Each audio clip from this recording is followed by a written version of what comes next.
So, essentially, what we are trying to do with our innovation is really observing our transaction history, right? Because over a period of time, with the computerized systems and with globalizations, our capital market system has become very complicated.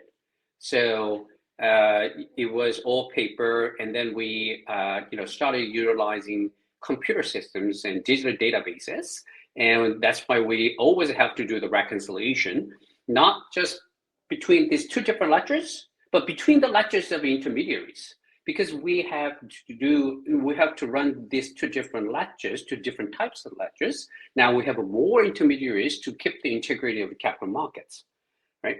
And with that, the transaction cost went up. It's quite complicated. We are quite vulnerable to risks. Do you know that we have the central ledger system for all digital securities? I know what that is, yeah. Right, centralized securities. So it's a central securities depository. Yes. And central securities depositories, they have servers, they have data centers. What if their data centers are bombed and gone? Then, the digital securities Tell me they got a backup.